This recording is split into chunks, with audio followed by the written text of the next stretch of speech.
we begin to imagine that we're glowing, radiating this brilliant, soft white light into the space around us.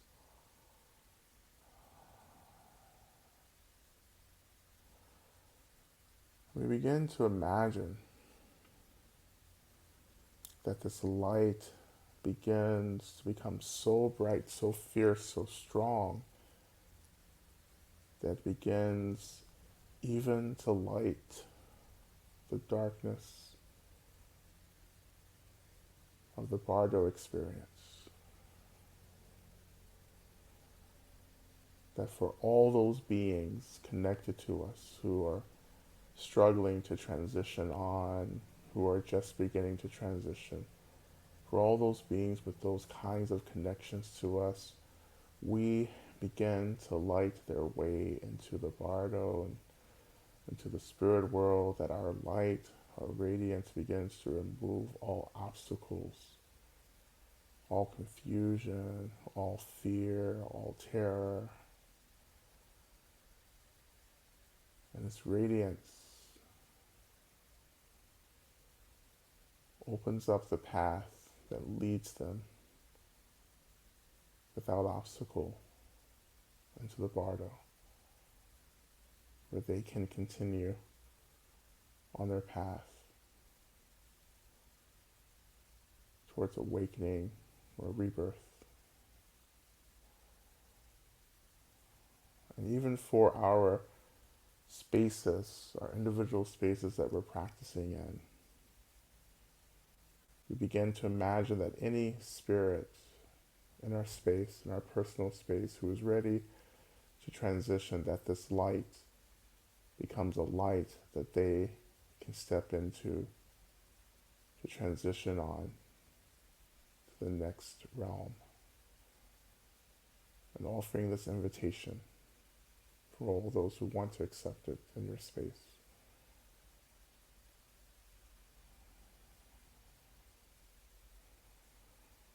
O te ata beyenze, beyenze, ma beyenze, razu sumunyare soa. Te ata beyenze, beyenze, ma beyenze, razu sumunyare soa. Te ata beyenze, beyenze, ma beyenze, razu sumunyare soa. Te ata beyenze, beyenze, ma beyenze, razu sumunyare soa. Te ata beyenze, beyenze, ma beyenze, razu sumunyare soa. Te ata beyenze, beyenze, ma beyenze, razu sumunyare soa. Te ata beyenze, beyenze, ma beyenze, razu sumunyare soa. Te ata beyenze, beyenze, ma beyenze, razu sumunyare soa. Te ata beyenze, beyenze, ma beyenze, razu sumunyare soa. Te ata beyenze, beyenze, ma beyenze, razu sumunyare soa. Te ata beyenze, beyenze, ma beyenze, razu sumunyare soa. Te ata beyenze, beyenze, ma beyenze, razu sumunyare soa. Te ata beyenze, beyenze, ma beyenze, razu sumunyare soa.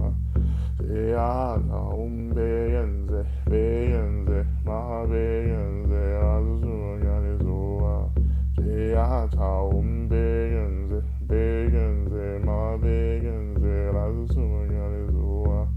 Te ata beyenze, beyenze, ma beyenze, razu sumunyare soa. Te ata beyenze, beyenze, ma beyenze, razu sumunyare soa. Te ata beyenze, beyenze, ma beyenze, razu sumunyare soa. Te ata beyenze, beyenze, ma beyenze, razu sumunyare soa. Te ata beyenze, beyenze, ma beyenze, razu sumunyare soa. Te ata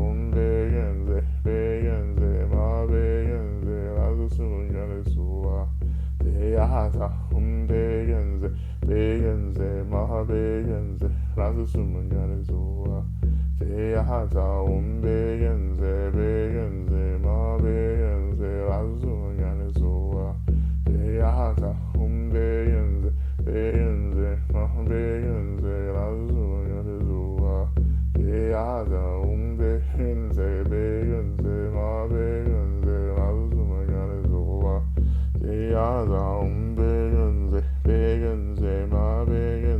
라스 숨은 가는 소와 제야하자 온베겐세 베겐세 마베겐세 라스 숨은 가는 소와 제야하자 온베겐세 베겐세 마베겐세 라스 숨은 가는 소와 제야하자 온베겐세 베겐세 마베겐세 라스 숨은 가는 소와 제야하자 온베겐세 베겐세 마베겐세 라스 숨은 가는 소와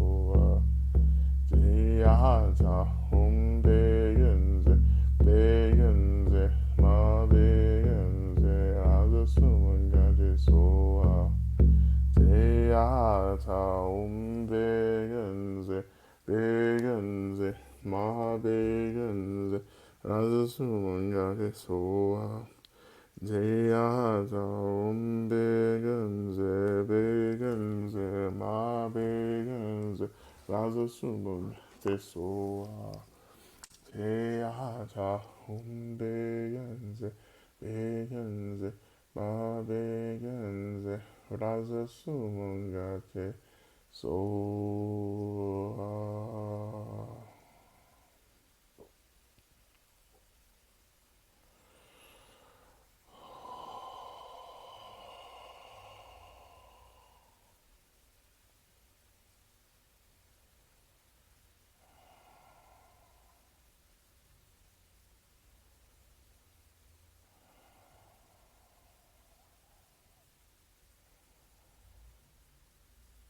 We slowly begin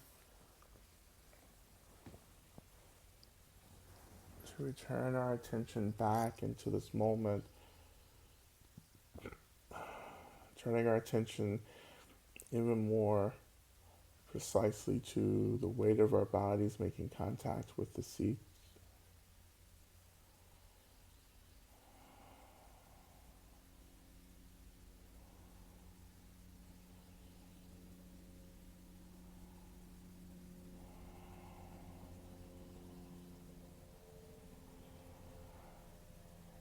Allowing this energy of Medicine Buddha to reside in the body as we transition out of our practice. Making prayers for the continued passage of all formless beings into the bardo.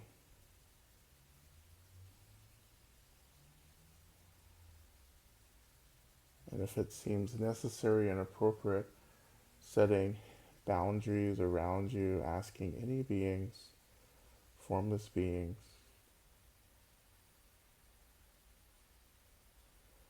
to give you space, not to bother you.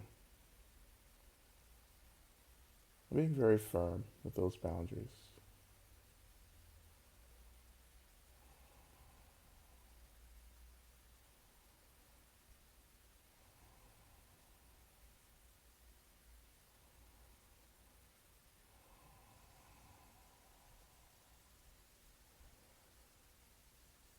And if you're feeling resourced enough, just taking a few deep breaths, inhaling through the nose, releasing out of the mouth, and letting go of anything that you feel as if you're holding on to, or maybe letting go of this feeling that something is holding on to you.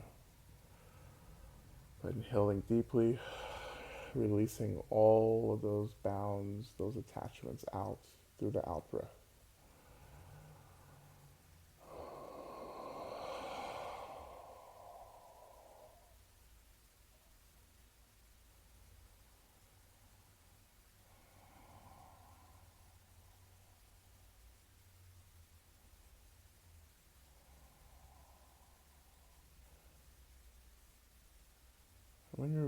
we turn our attention to our closing prayer, Shanti Deva's mantra, our prayer that will be in your chat box.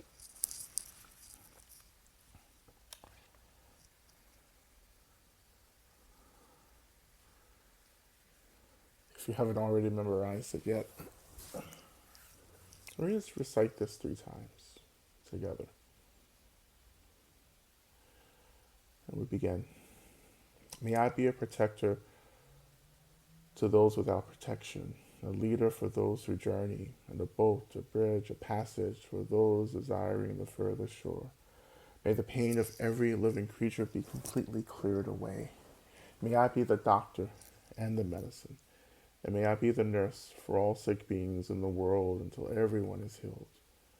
Just like space and the great elements such as earth, may I always support the life of all the boundless creatures. And until they pass away from pain, may I also be the source of life for all the realms of varied beings that reach unto the ends of space. May I be a protector to those without protection, a leader for those who journey, and a boat, a bridge, a passage for those desiring the further shore. May the pain of every living creature be completely cleared away. May I be the doctor and the medicine, and may I be the nurse for all sick beings in the world until everyone is healed. Just like space and the great elements such as earth, may I always support the life of all the boundless creatures. And until they pass away from pain, may I also be the source of life for all the realms of varied beings that reach unto the ends of space. Finally, may I be a protector to those without protection, and a leader for those who journey, and a boat, a bridge, a passage for those desiring the further shore. May the pain of every living creature be completely cleared away. May I be the doctor and the medicine. And may I be the nurse for all sick beings in the world until everyone is healed.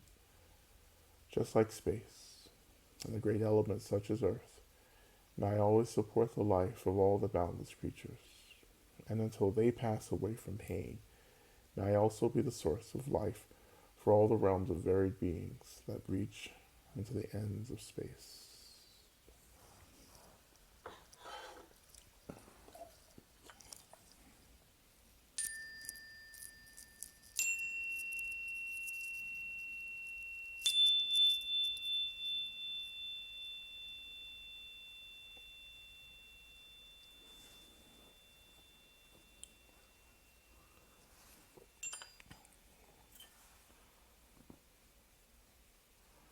Okay, everyone.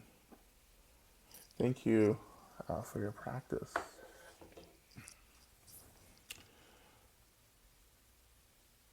And I'm just going to have one more question here. We're going to be finished in just a couple of minutes. How are some people how are some people more susceptible to being in contact with disembodied spirits? Are there different kinds of disembodied spirits? Um, everyone has different capacities, different sensitivities, um, and these sensitivities are really about being sensitive to energy and to energetic vibrations. Um, and beings, disembodied beings, are just energy. They're energy vibrating at certain frequencies, and so some of us, you know, are in tune to that a little bit. I think more people than we understand actually have this sensitivity, but for many of us, it's been deeply repressed. I think there are a lot of children, a lot of kids who have some of these natural abilities, but they get repressed. Um, and I think that's the case because as we're moving through adolescent development, we're actually being trained to see reality as being linear and static or material, you know. not to see reality as non-linear, to see not to see reality as fluid and moving and changing. So we get conditioned to see reality in just one way, and that blocks the ability to see and to sense the the multiplicity of phenomenal reality. That there's actual multiple things happening at once.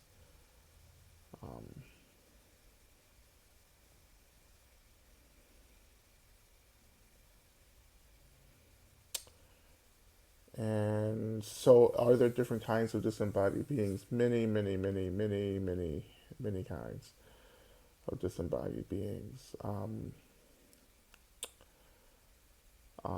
Different classes, different. I mean, I mean, they're just very general classifications, but those general classifications are really, they're not expansive enough, right? Yeah.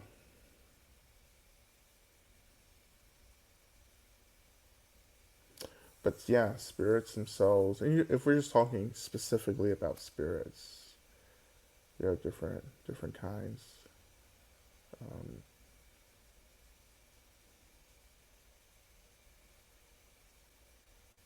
I mean, there are ancestors, and there are just like other kinds of spirits, or there are beings that are spirits that are very benevolent, kind, supportive. There are spirits that are not kind or benevolent. So, yeah. So I hope that was helpful. Um, so thank you everyone for your practice. Thank you to Michael for holding the space open a little longer tonight. Um, and yeah, so please come back and watch the recordings of the practices, and continue to practice. And right, and we'll see you again in some form or fashion on the interwebs. Okay.